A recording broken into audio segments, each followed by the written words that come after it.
Josephine. I won't leave you waiting in between. Bienvenue sur le podcast Les enfants vont bien. Je suis Constance, la créatrice et l'hôte du podcast. Dans la vie professionnelle, je suis doula. J'accompagne les futures familles dans la parentalité. Mais ma vraie vie, c'est surtout celle de maman de 4 petites filles qui ont la chance d'avoir 2 mamans. Le podcast est né d'un double constat. Le premier est qu'en France, nous devons rassurer sur le fait que les enfants issus de familles extraordinaires vont bien. Le deuxième est que l'accès à la parentalité alternative n'est pas sans soulever de nombreuses questions. Alors chaque épisode du podcast y apporte des réponses éclairées et constructives. Maintenant, place à l'épisode. Vous écoutez l'épisode 2 de la saison 4 du podcast Les enfants vont bien. Ce que j'aime dans cette famille, c'est leur franc-parler. Ils se disent tout, toujours dans le respect, et il semble n'y avoir aucun tabou. On sent que l'éducation prodiguée a été libre et ouverte, que les enfants et les petits-enfants ont été écoutés et entendus. Chaque parole a la même valeur, et c'est encore plus flagrant dans cet épisode. Je vous ai laissé la semaine dernière avec l'histoire d'Odile et Françoise, qui nous ont raconté comment elles avaient construit une famille dans les années 80, entre recomposition et homoparentalité. Aujourd'hui, c'est toujours à cette voix que je vous retrouve, pour entendre la deuxième génération, celle d'Emmanuel, Jérôme et Adrien. Alors, comment reçoit-on cette nouvelle de l'homosexualité de sa mère quand on est ado ? Et comment vit-on le fait d'avoir 2 mamans dans les années 90 ? C'est à ces questions, qui vont les plonger dans une certaine introspection, que les enfants d'Odile et Françoise vont répondre, tout en laissant aussi la parole à leur mère. Je vous laisse découvrir ce qu'était la vie des familles qui ont tracé la voie, et je vous souhaite une bonne écoute. Parlons un peu de la génération des enfants. On va commencer par Emmanuel et Jérôme parce que forcément ils étaient là avant Adrien, c'est un fait, on ne peut pas faire autrement. Donc vous nous avez raconté dans l'épisode précédent comment vous aviez découvert l'homosexualité de votre mère et sa relation avec Françoise. Ok, c'est bien beau, vous l'avez découvert, mais je suppose qu'à 10 et 12 ans, c'est une sacrée déflagration quand même. Alors moi quand je dis tout à l'heure que j'ai découvert ça effectivement à travers son journal intime, j'avais vu 2 choses dans ce journal. La première chose, c'est qu'il y avait un rejet quand même de François. Ouais, bah oui. Et papa. Du coup de ton papa quoi.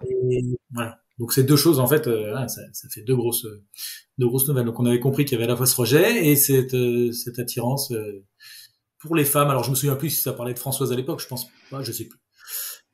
Enfin voilà, donc oui, ça m'a fait bizarre sur le moment, je ne vous le cache pas. Et j'en ai assez vite effectivement parlé à Emmanuel et oui, à l'époque c'était à la fois pas pensable en fait et enfin non toléré. Donc il y a eu de part et d'autre une attitude de rejet d'Emmanuel et de moi, je pense. Ouais, du coup par rapport à votre mère. Par rapport à ça, pas par rapport forcément à notre mère, mais par rapport à cette pratique. Et puis après, il y avait cette nouvelle importante aussi de séparation qui est arrivée, comme le dit Emmanuel, bien des années après, hein, mais on avait un peu gardé ça pour nous, même si ça a dû profondément quand même changer certaines choses dans notre quotidien. Ouais. Moi, comme je racontais tout à l'heure, donc vraiment, j'avais mis des mannequins femmes partout dans ma chambre quand j'ai appris ça pour dire je serais peut-être pas comme ça. Hein, donc il y avait quand même un rejet et s'auto-persuader de ça. Puis toi, t'étais en plein début d'adolescence en plus, donc ça devait être compliqué parce que c'est quand même le moment où on s'affranchit vraiment de ses parents par le rejet quelque part. Donc ça devait donner j'ai assez bien vécu la séparation de mes parents, j'ai plutôt bien vécu parce que j'en profitais énormément pour sortir sans arrêt. Ils étaient sur nous, donc ça c'était plutôt assez agréable cette période. Après, sur les premiers mois, ça a été difficile pour Emmanuel et moi, je pense, d'accepter parce que c'était encore une fois pas du tout dans l'air du temps. Mais après, on a vite modifié notre état d'esprit et du coup, non, c'était même plutôt agréable. Et moi, j'en parle volontiers à mes amis aussi. Alors à mes proches, je crie pas sur tous les toits, c'est pas sur mon CV ou voilà. Mais moi, j'ai pas trop mal vécu cette période de l'homosexualité en elle-même. D'accord. Et toi, Emmanuel, quand Jérôme t'a dit ça, déjà, tu l'as cru sur parole ? Parce que ça, c'est quand même une sacrée nouvelle, quoi. Bah, bien sûr, j'ai cru sur parole parce qu'il était complètement bouleversé, donc il y avait pas moyen de douter. J'ai été absolument inutile et inefficace et pas du tout protectrice, ça c'est sûr, parce que j'étais moi-même complètement sidérée. Et en fait, moi, pendant une semaine, ça dure une semaine, hein, je ne comprenais pas dans ma tête, parce que c'était un impensé, quoi. Je pense vraiment, c'était un impensé à ce moment-là, global. Je comprenais pas comment elle pouvait être ma mère et homosexuelle. Pour moi, je comprenais pas. C'était pas. Ça n'allait pas ensemble, quoi. Ouais. Possible, en fait. Ça allait pas ensemble pour moi. Donc, mais alors, ça a duré qu'une semaine. Et en fait, ce que disait Adrien tout à l'heure est hyper intéressant, c'est que je pense que à partir du moment où on a rencontré Françoise en le sachant, parce que je redis, donc on le savait par définition, puisque c'était une lettre en fait. Hein, pour moi, dans mon souvenir, c'était pas un journal intime, c'était une lettre écrite par maman. C'est un journal, je C'est un petit bouquin que tu avais, maman. D'accord, tu sais mieux que moi. Tu sais mieux que moi. Et du coup, vu une lettre par ailleurs que je n'ai pas fait. Non, non plus alors. Et du coup, à partir du moment où on a rencontré Françoise en le sachant, c'est devenu naturel. C'est devenu absolument naturel parce que c'était incarné et parce que c'était la personne que maman aimait en fait. Et donc du coup, nous on pouvait que l'aimer. C'est passé très vite quoi cette semaine-là. Mais j'ai un souvenir physique de ça. Enfin moi, je veux pas foutre ma merde, mais il y a quand même eu des relations autres que Françoise à cette période aussi. Et je pense que Françoise avait aussi des relations avec Marie et Martine, parce que ça n'a pas duré que 3 ans, Françoise, contrairement à ce que tu dis avec Marie. Si 3-4 ans, je crois, oui. Enfin, quand on en a parlé la dernière fois, vous avez reconnu que vous étiez pas dans une relation très très exclusive quand même. Mais on peut dire qu'on le dit pas dans le podcast. Mais... Oui, au début, il faut arrêter. Je crois pas. Hein. Alors, non, moi, j'en ai vu défiler, hein, les mots, hein, je peux le dire. Non, mais c'est vrai qu'il y a eu une période de flottement au moment de la naissance, de la conception d'Adrien, parce que bon, moi, j'avais des relations, voilà. Et donc, Odile t'avais une relation avec, comment elle s'appelle, Arlette, voilà. Arlette. On essayait de se séparer, enfin, tu essayais de se séparer de moi, je sais pas quoi, enfin, c'était confus, là, à l'époque, oui. On l'aimait pas, hein. On l'aimait pas trop, la pauvre Arlette. Elle avait beau faire tous les efforts du monde, on n'était pas très contents de la voir. Et c'était la difficulté venait de l'arrivée d'Adrien, ou en tout cas de la conception d'Adrien, ou ça n'avait rien à voir? Tu te souviens, Adrien, Odile, tu voulais laisser la place au père d'Adrien, tu voulais partir. Ah ouais. On arrête notre relation. Il y a une petite confusion, je pense. Petite confusion des genres, on peut le dire. Mais après, c'est pas simple de trouver sa place. Déjà, dans un couple, c'est pas simple. Quand il y a une troisième personne, je pense que ça devient extrêmement compliqué, surtout quand la troisième personne demande à s'intégrer complètement à la famille, quoi. Ah, c'est ça. Ah, j'imagine que ça a dû être très difficile. La maman est une petite souris, elle aime bien être discrète, elle veut pas, voilà. Oui, pas déranger. La maman ne fait pas d'histoire. Elle ne veut pas déranger du tout. D'accord. Et alors, du coup, vous avez très très vite admis Françoise, parce qu'effectivement, de l'incarner, c'est clair, hein, ça fait moins peur quand on connaît les gens, quand on... Voilà, c'est... Mais ce moment de flottement que vous avez eu tous les deux, votre mère, Odile, elle ne s'en est jamais rendue compte? Vous étiez vachement fort, hein.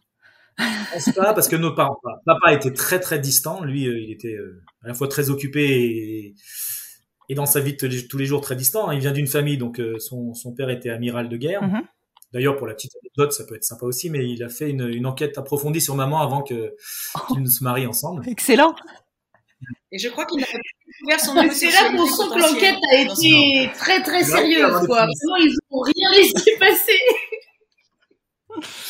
Alors, il y avait ça, et puis sa mère, la mère de papa qui était pas gentille non plus. Et donc, une éducation très difficile, à mon sens, pour eux, et du coup, des personnalités un peu renfermées, un peu étriquées, un peu, je sais pas comment dire. Et du côté de maman, donc, sa maman était très pieuse. Elle animait des cours de catéchèse, et c'était un peu toute sa vie. Et son papa, médecin illustre, et qui est resté très engagé, et enfin qui était très occupé aussi, quoi. Mmh. Tout ça pour venir sur quoi, je sais plus. Que c'était pas simple dans cette période, effectivement, pour l'un et l'autre. Sur le fait que maman, du coup, s'en est pas rendu compte, c'est ça qu'on parlait, mais moi, je pense que pour ma part, vraiment, elle s'en est pas rendue compte parce que ça a duré très peu de temps. Sinon, elle s'en serait rendue compte. Mais comme ça a duré très peu de temps, c'est pour ça qu'elle s'en est pas Ça n'a pas duré très peu de temps, parce que tu disais tout à l'heure, tu as mis 5 ans à lui dire. Donc ça. C'est elle qui a mis 5 ans à nous le Oui, dire. nous, on le savait. Mais elle ne savait pas qu'on savait. Non, mais moi, je la laissais, je lui laissais le temps de venir nous le dire. Moi, ce que je te dis. On n'était plus angoissé, tu veux dire, c'est ça. Voilà, j'étais plus angoissée, j'étais plus en rejet du tout. J'étais juste en train d'essayer de comprendre, mais j'étais plus du tout en rejet. Ce qui est super drôle, c'est que là, ce qui est en train de se passer, c'est une conversation qu'on a eue au niveau en dessous avec Marine, donc ma cousine, la fille de Jérôme, où on discutait avec les mamies de comment nos parents avaient appris l'homosexualité de leur mère, et où on était toutes les deux persuadées que notre parent l'avait très très bien pris, et que c'est l'autre parent qui avait été dans un rejet absolu. Ah non, pas du tout. Non, on l'a vraiment mal pris, je pense. C'est ce que j'ai. Mais oui, 1 semaine, 10 jours, c'est. Non, mais bien sûr. Pour comprendre. Je trouve ça drôle parce que moi, j'étais persuadée que ma mère l'avait super bien pris et que c'est plutôt pour Jérôme que ça avait été compliqué parce qu'il était plus petit et tout ça. Et Marine était persuadée que Jérôme l'avait super bien pris tout de suite et que ça avait été beaucoup plus compliqué pour ma mère. Alors, en fait, on voit que c'est pas. C'était juste que ça me fait rigoler. Il n'y a pas de. Mais ce qui est hyper intéressant à noter, par contre, en revanche, c'est qu'avec le recul, la hauteur et l'âge, on va dire, aidant, vous êtes capable de dire que oui, ça a été difficile pendant quelques temps, peut-être même que quelques jours, mais qu'en fait, ça n'a rien changé. Enfin, que vous avez grandi avec. Ça n'a absolument rien changé. C'est-à-dire que, et comme Jérôme le dit tout à fait justement, moi, la séparation a plutôt été quelque chose d'assez salutaire me concernant, pas pour les mêmes raisons. Parce que je voulais sortir en boîte, mais parce que je m'entendais quand même à cette époque-là très mal avec mon père, c'est très conflictuel et qu'il était très autoritaire. Et que du coup, moi, Françoise, je considère que ça a été la personne qui a permis à maman de vous libérer, de vivre, plus de faire confiance. Mais parce que maman, elle était stressée parce qu'elle avait des parents stressants, elle avait papa qui stressait à mort sur des points complètement débiles. Et Françoise il disait mais lâche-la, mais enfin c'est bon quoi. Et donc maman était là, ah oui tu as raison mon amour. Et du coup ça j'ai beaucoup bénéficié de ça. Et c'est pour ça que il y avait pas que, enfin il y a aussi cette incarnation à la fois de la relation qui était une relation qui en effet nous a pas du tout été imposée. Je veux dire ça a été vraiment ça a vraiment été extrêmement doux, enfin comme elles sont extrêmement délicats, voilà. Et de la même façon, nous, on n'a pas dit, on sait, tout de suite, parce que voilà, on respectait aussi cette pudeur-là, quoi, d'une certaine façon. Après, moi, ce que j'ai trouvé compliqué, moi, c'est de sentir ma mère souffrir, en se disant, en fait, je fais du mal à mes enfants, je suis une mauvaise mère, je suis, voilà, d'être dans cette culpabilité, dont on sent qu'elle est encore là, quand même super présente. Maman, quand Amélie est née, donc c'est son premier petit enfant.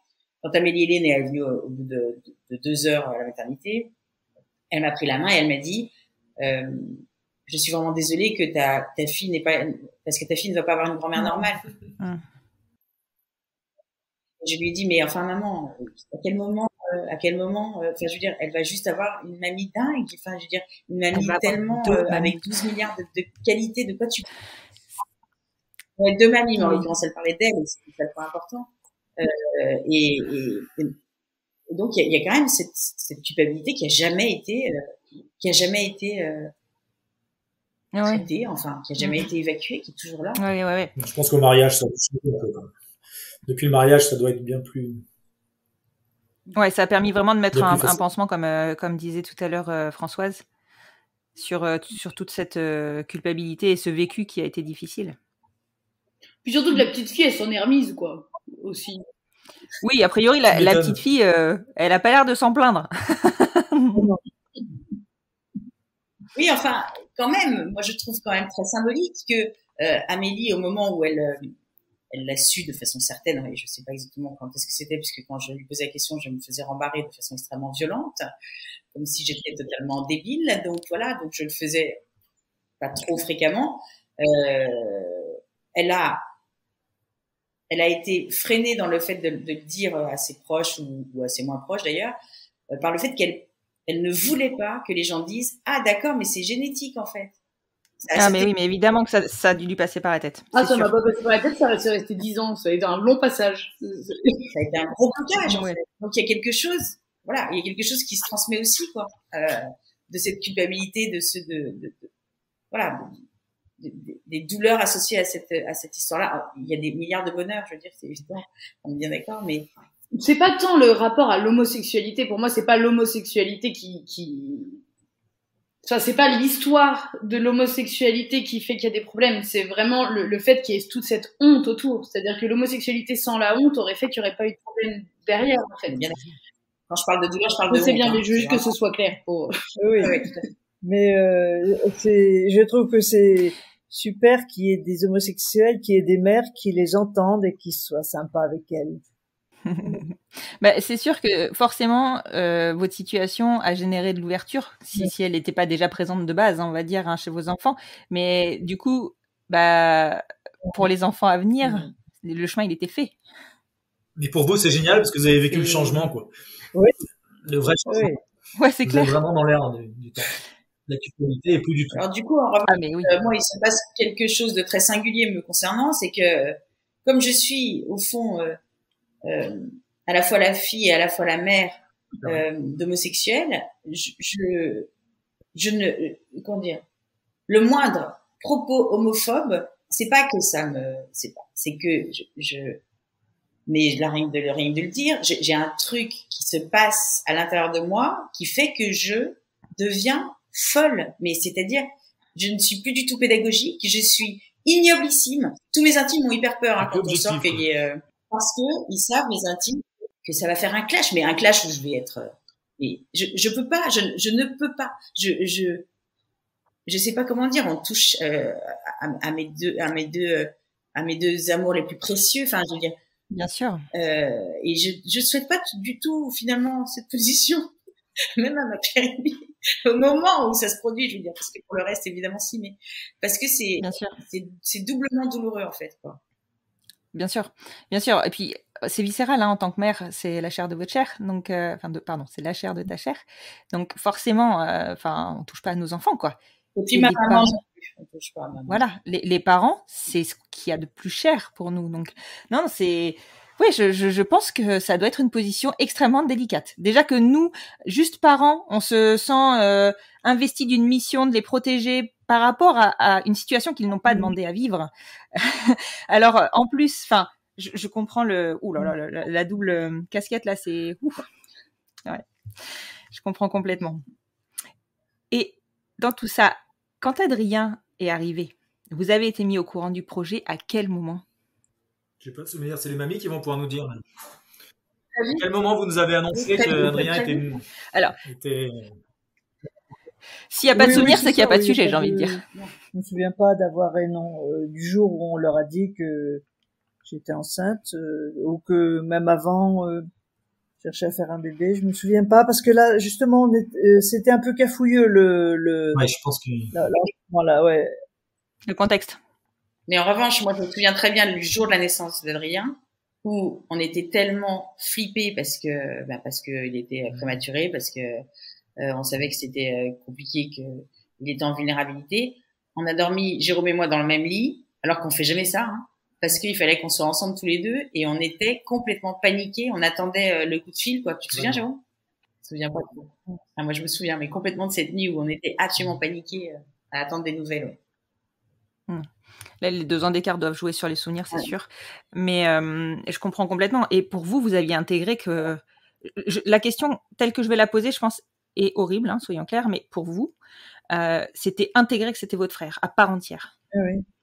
Ah, complètement. Moi, c'est ce que j'ai écrit quand on m'a demandé l'autorisation juridique, quand on m'a dit, voilà, on a besoin de votre autorisation pour que Adrien soit adopté par Odile. J'ai dit, je comprends pas ce document parce que je comprends pas la question. Bah oui, non, mais c'est clair. Après, c'est sûr que dans votre contexte, dans la situation où la famille est soudée, effectivement, le document est incompréhensible, mais il y a, hélas, des familles où c'est pas le cas, quoi. Et donc là, le document a une vraie légitimité. Et comme le disait Françoise tout à l'heure, il y a effectivement des difficultés liées à la succession. Je trouve pas le mot. À la succession, merci. Liées aux successions. Il y a des familles où il y a un enfant qui arrive, qui n'a pas les mêmes parents, l'intégrer dans la succession, c'est compliqué. Surtout que, pour le coup, Adrien, il a été adopté, vous étiez largement adulte, donc très au fait de ce qui pouvait se produire dans le cadre d'une succession. Il nous a ruinés, c'est tout ce que j'ai à dire. Mais tellement noble personne. Non, mais oui, mais j'imagine que dans les cas où les gens s'entendent pas, et voilà. Mais là, vraiment, ça. Mais moi, c'est un peu le mariage aussi qui a aidé à tout ça, parce que quand il est né, Adrien, c'était pas mon frère pour moi, clairement. Mais dès les années plus tard, ça l'est devenu, en fait, parce que avant le mariage, mais avec le mariage, le fait qu'il soit adopté, ça m'a semblé complètement sain et naturel, quoi. Ouais, en fait, c'était pas ton frère dans ton esprit parce que tu as eu besoin de le connaître, ou parce que t'avais bien acté que c'était pas mon frère. Enfin, Oui, parce qu'il y avait pas de lien de sang, quoi. Il y a pas de lien de sang d'une part, mais voilà, Françoise et maman étaient pas suffisamment engagées pour moi pour que ce soit mon frère aussi.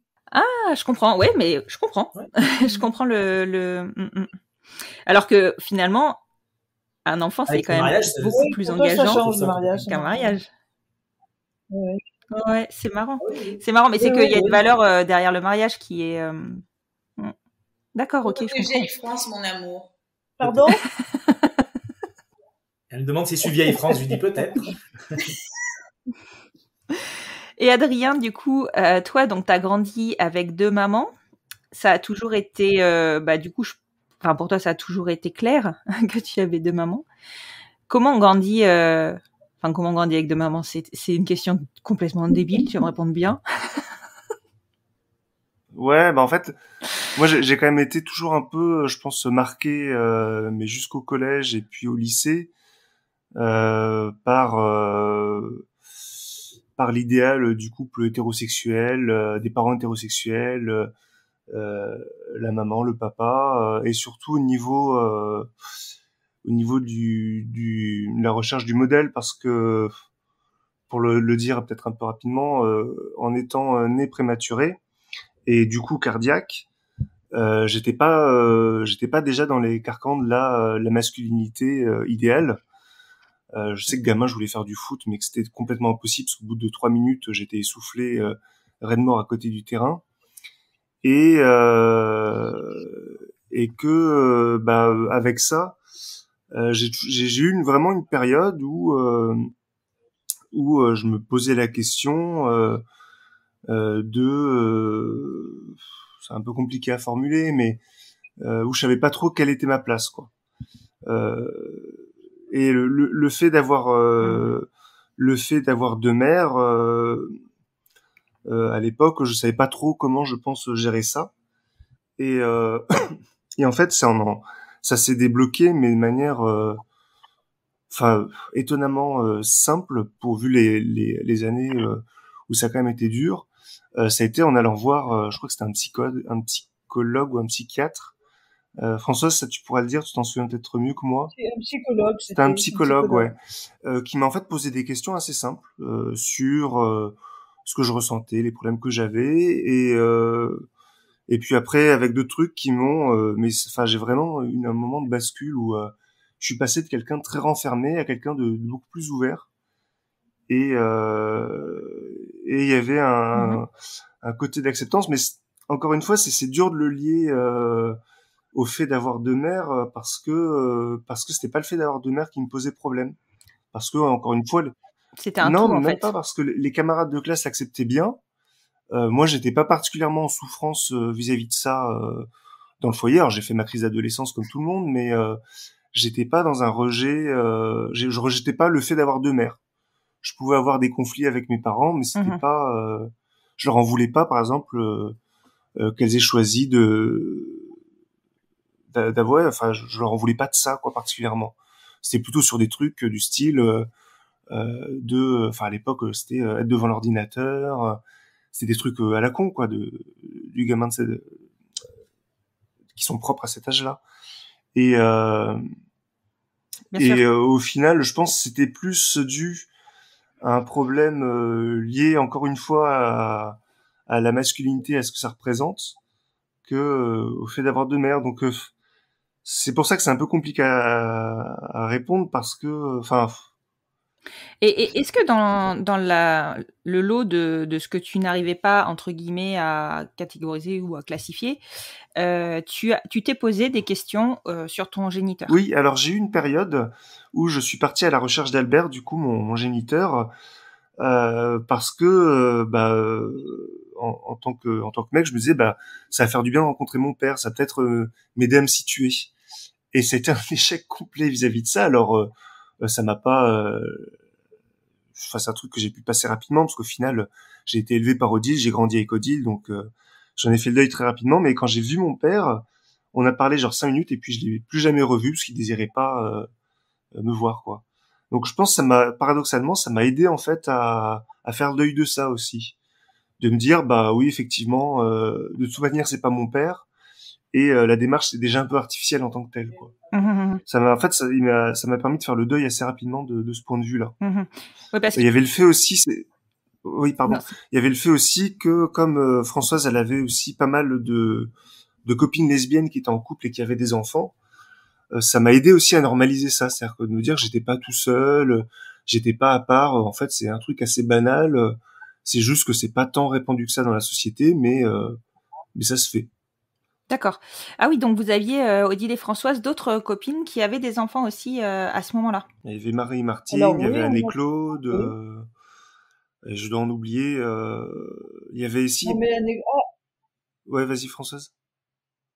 Oui, il y avait quand on allait dans la Loire là, où c'était tout petit. Anne et Claude, non, c'est Anne et Claude, c'est des hétéros. Oui, zut, Anne et... Ouais, c'est ça, je me disais, je comprenais pas. Oui, Pascal. Oui. Anne et Pascal. Anne et Pascal, ouais. Oui, il y en avait oui, il y avait des couples avec des enfants. Oui. D'accord. Oui, donc effectivement, ça aide énormément, je pense, les enfants de voir que d'autres familles comme la leur existent et donc finalement ils rentrent dans une sorte de normalité. D'autant plus qu'on les voyait souvent, qu'on faisait souvent des soirées avec eux, enfin surtout Marie et Martine et leur gamine, elle avait pas de problème, quoi. Donc ça en faisait quelque chose de normal, quoi. Et du coup, Odile et Françoise, donc Albert, il n'a jamais pris part du tout à l'éducation d'Adrien. Pas du tout, jamais. Il a jamais répondu aux invitations, courriers. Ouais. Mais j'ai envie de dire, c'est pas plus mal. Hein, oui, non, mais c'est clair. Oui. Avec le recul, au final. Mais une fois qu'il a fait le deuil de la relation, il est parti, quoi. Complètement. D'accord. On n'a aucune nouvelle. Je sais pas s'il est encore vivant. D'accord, ok. Mais c'est hyper intéressant d'entendre Adrien dire que des fois, c'est vrai que des fois on idéalise un peu la personne qui peut y avoir derrière le donneur et de prendre connaissance et conscience de qui est cette personne et qu'en fait il n'a aucun lien avec la famille et aucun rapport avec soi-même finalement à part le côté génétique éventuellement. C'est rassurant de s'entendre dire que en fait c'est finalement personne, quoi. J'ai une amie qui a été conçue avec une mère célibataire, donc cette mère a une histoire très peu de temps avec cet homme, même une fois, je crois. Et elle a revu son père, elle a connu son père à l'âge de 17-18 ans. Et parce que son mari était vachement curieux, disait on va voir qui c'est. Et finalement, elle me dit mais cet homme pour moi c'est un étranger, c'est personne, elle l'a jamais revu, quoi. Et puis elle m'a même dit qu'elle n'en éprouvait pas c'est peut-être, je me console peut-être avec ça aussi, avec l'histoire d'Adrien. Mais elle dit j'en avais même pas de souffrance, je me demandais qui c'était ce gars. Ah oui, non, pour moi il représente vraiment, c'est rien, quoi. Ouais. Est-ce que je le croiserais dans la rue, je lui dirais même pas bonjour. Je suis même pas sûr de le reconnaître d'ailleurs. Hein. Donc, mais je me souviens d'avoir gardé sa photo pendant un long moment, de manière un peu ritualisée. Et au final, je sais même pas où elle est cette photo. C'est possible qu'elle soit partie à la poubelle. Hein. Non, je crois que je l'ai gardée. Ah, d'accord. C'est peut-être plus pour te rassurer toi que pour moi. Oui, c'est ça. Et Adrien, tu disais souvent que t'avais des difficultés par rapport au modèle d'homme, comment te comporter quand on est un homme. Oui, mais ça, c'est encore une fois, hein, je pense pour que dire bonjour, c'est pas un problème d'avoir été élevé par deux femmes, c'est vraiment un problème sur le modèle de masculinité aujourd'hui qu'on a dans notre société, qui fait que je me suis retrouvé à me poser des questions du fait d'être du fait d'être cardiaque, du fait de pas rentrer dans les cases de normes sociales dominantes sur voilà la famille hétérosexuelle, l'homme viril. J'ai jamais été comme ça. Et c'est surtout ça qui m'a posé problème. C'est-à-dire que c'est pas tant le fait d'avoir deux mères, c'est le fait en fait qu'on a une norme masculine pourrie et que ça m'attire pas du tout, quoi. C'est honnêtement, en reparlant, encore une fois, j'ai jamais souffert du fait d'avoir été élevé par deux femmes. J'ai jamais été mal avec ça. Mes camarades de classe, mes amis m'ont jamais rejeté pour ça. Les soucis que j'ai eus quand j'ai été harcelé au collège, quand j'ai fait une dépression, non, c'était en primaire que j'étais harcelé et que j'ai fait une dépression au collège, c'était plus parce que il y avait une catégorie de mecs que je devais rentrer dedans et que c'était pas mon truc, quoi, c'était pas mon délire. Donc c'est plus j'ai plus souffert à cause de ça que pour l'autre raison. Et encore une fois, des enfants élevés par des femmes, j'en croisais avec Émilie régulièrement, et Émilie elle allait très bien, quoi. Donc moi-même rapidement, j'ai fait le deuil de ça, quoi, parce qu'il y avait pas de souci avec les autres enfants élevés par des parents homosexuels. Donc au bout d'un moment, c'était pour moi, c'était évident que le problème venait pas de là, parce que de tous les jours, il y avait rien qui indiquait que c'était ça qui posait souci. Quand t'es rentré au collège Vendôme, t'étais grand, t'as grandi assez rapidement, et t'avais plein de petits mecs, entre parenthèses, pas des petits tracailles, mais presque, qui venaient te serrer la main dans le matin quand t'arrivais. Ils venaient te serrer la main, ils te proposaient de t'accompagner au métro. Tu te souviens? Par respect, parce que t'étais grand. Alors ça, vous me l'avez toujours raconté. Vous m'avez toujours raconté cette anecdote, mais j'en ai aucun souvenir. Tu t'en souviens pas? Non. C'est marrant. Tu disais, mais pourquoi ils viennent me serrer la main parce qu'il était plus grand et... Peut-être arrivé une fois. Je l'ai pas inventé. Ouais. Ça m'avait fait... Et vous, Odile et Françoise, du coup, quand vous alliez aux réunions parents-prof, ce genre de choses, vous précisiez que vous étiez deux mamans?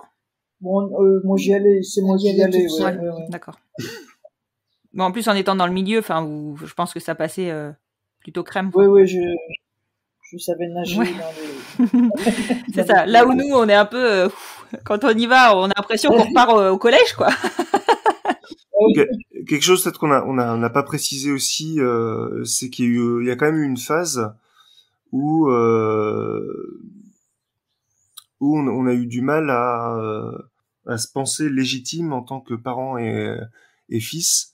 Notamment, je me souviens avec vis-à-vis d'Odile où il y avait un moment donné où ça allait pas, quoi. C'était j'avais du mal à voir Odile comme ma mère. C'était, je crois, c'était peut-être collège-lycée, parce que ça allait avec la crise d'ado. Mais c'était encore une fois, c'était en dehors des trucs un peu plus lourds qui m'ont arrivé. C'était plus, je pense qu'il y avait aussi bien d'un côté d'Odile et Françoise que de moi, où on savait pas, on était un peu gênés par ça, je sais pas. Mais c'était une question de représentation, peut-être? Ouais, j'avais du mal à prendre nos places, quoi, parce qu'il y avait aussi le fait que je sais pas, j'ai jamais utilisé par exemple le mot maman. Je l'utilise peut-être maintenant plus, mais j'ai mis vraiment un temps à l'utiliser. Pour moi, c'était Odile et Françoise, et même aujourd'hui encore. Françoise et Odile, je pense que vous pouvez confirmer que je vous appelle pas trop maman, que ça reste Françoise et Odile, quoi. Pendant tout l'enregistrement, tu as dit Françoise et Odile. Je me suis fait la réflexion, effectivement. Ouais, alors aujourd'hui, c'est pas parce qu'il y a eu l'adoption et le mariage. C'est plus du tout le cas, mais il y a eu une période pendant l'adolescence, je pense, où il y avait une sorte de mal-être, mais c'était pas parce que, par exemple, je sais pas, Odile était pas présente ou qu'elle jouait pas bien son rôle. C'est un peu comme se retrouver dans des rôles qui paraissent pas évidents d'un point de vue de la société, et de savoir de dire un peu comment est-ce qu'on fait ça. Comment est-ce qu'on joue ça, et d'être un peu mal à l'aise avec ça. Mais je sais pas si t'en souviens, Françoise, peut-être t'as des souvenirs un peu plus clairs avec ça. Je vois ce que tu veux dire. C'est difficile Après, il se mêle des soucis de boulot qu'on a, on n'est pas disponible, toi qui fais ton adolescence et moi qui perçois pas bien où tu en es, c'est difficile de lire toujours, souvent un adolescent, voir où il en est, Ouais. pour moi c'est une difficulté. Mais c'est un truc qui aujourd'hui, je dirais, est complètement enterré, enfin, qu'il y a plus de, et on s'engueule encore, hein, avec mes parents, mais c'est pas encore une fois, c'est pas du tout lié au fait d'avoir deux mères, quoi. Enfin, je le perçois pas comme ça. Ouais, c'était l'adolescence, quoi. Où chacun cherche sa place et surtout toi qui devais chercher la tienne. Oui. Oui. Et les parents aussi, ils cherchent leur place, oui. par rapport à leur... Oui, parce que c'est la première fois que vous éleviez un gamin avec, en étant deux femmes, quoi. Donc, mine de rien, c'est peut-être ça aussi qui était pas forcément évident. C'est ça, et puis je sais pas comment Emmanuel et Jérôme étaient... C'est possible que la culpabilité parasite la relation aussi, hein. Ça, et puis est-ce que vous aviez Emmanuel et Jérôme en garde alternée ou les aviez tous les... Ah, punaise, pardon, toute la semaine avec vous? Enfin, tout le temps. Oui, ils étaient adultes, là. Là, ils étaient adultes parce que Jérôme, tu devais être encore à la maison, non? Moi, j'étais chez mon père en partie, en fait, une semaine sur deux. Mais c'est vrai que des fois, quand il y a une résidence alternée, ça permet d'avoir un sas de décompression, quoi. Et peut-être que là, du coup, vous étiez dans une adolescence, tous ensemble et il n'y avait pas de sas, quoi. Eux, c'était plutôt des jeunes adultes, hein, Emmanuel et Jérôme. Ah ouais, pour moi, pour moi, c'était vraiment, c'était des adultes. Et je pense, c'est aussi ça qui fait que au final, il y a une proximité qui est relative. Enfin, je les apprécie énormément, mais on n'est pas proches comme pourrait l'être peut-être des frères et sœurs, et comme la relation que vous avez aussi entre vous deux, entre Emmanuel et Jérôme, parce que il y a cet écart d'âge, en fait. Et encore une fois, je pense pas que ça y ait besoin d'aller chercher sur les deux mères pour l'expliquer. C'est simplement que l'écart d'âge fait que mais clairement, t'as pas grandi avec eux. On n'avait pas les mêmes délires. Et puis même nous, en tant que petits enfants, c'est à Noël, non, qu'on en parlait, où on était là, putain, mais en fait c'est trop chelou, t'es notre oncle en fait. Enfin, tu vois, jamais on a appelé Adrien tonton, quoi. Enfin, ça ne viendrait même pas à l'idée. Tonton, c'est Jérôme, c'est pas Adrien. Mais parce que limite, on avait une relation de cousin, quoi. Il m'a appris à jouer aux cartes Magic. Mais en même temps, vous avez combien d'écart? Vous avez 6 ans d'écart? Ouais, t'étais tout petit quand je suis née. Ouais. Quoi, t'es dans 89, on a 5 ans d'écart. 4 ans. 4 ans d'écart. Vous êtes frères et sœurs. Enfin, cousins à la rigueur. On est plus dans des problématiques de famille recomposée, là, je dirais, que de famille homoparentale. Ouais, complètement. Oui, c'est ça. C'est clair.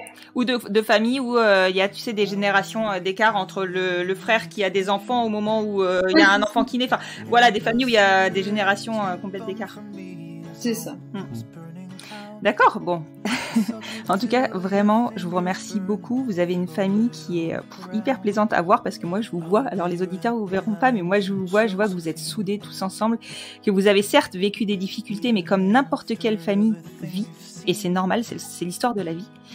Mais vous êtes rassurants pour nous, parents de petits enfants qui vont être amenés à grandir dans des configurations familiales qui sont la vôtre, qui sont votre réalité. Vous êtes hyper rassurants. Merci pour ça, merci d'avoir bien voulu témoigner, parce que je pense qu'il n'y a pas qu'à moi que ça va faire du bien. Ça va faire du bien à beaucoup de familles homoparentales. Merci. Merci à toi. Merci, ton écoute. Merci. Merci beaucoup.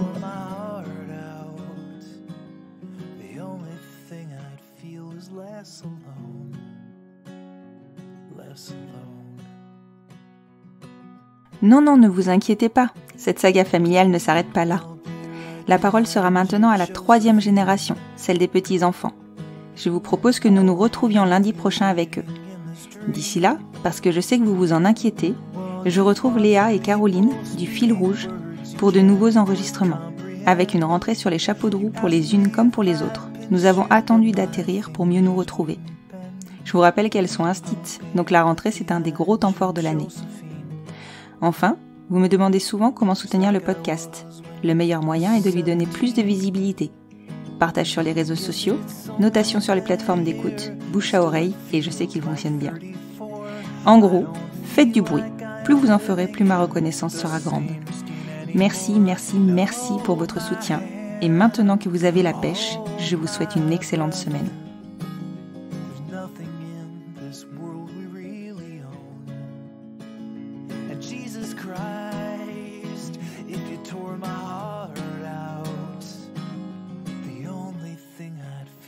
Less alone, less alone.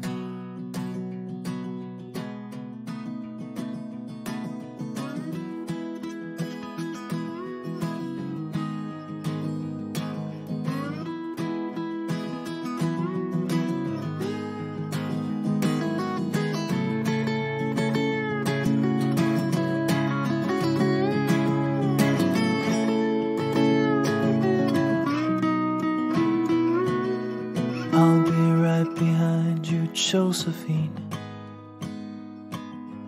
Even when my soul's an amputee, and my bleeding heart is sinking in the lake inside my chest. So I grab what I can cling to and I leave behind the rest. Now hold my hand, I'll hold my breath.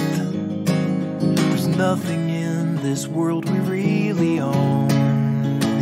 And Jesus Christ, if you tore my heart out, the only thing I'd feel was less alone. Now hold my hand and take my breath, and leave behind the things you'll never own. And Jesus Christ, please tear my heart out, so I wanna feel a little less alone.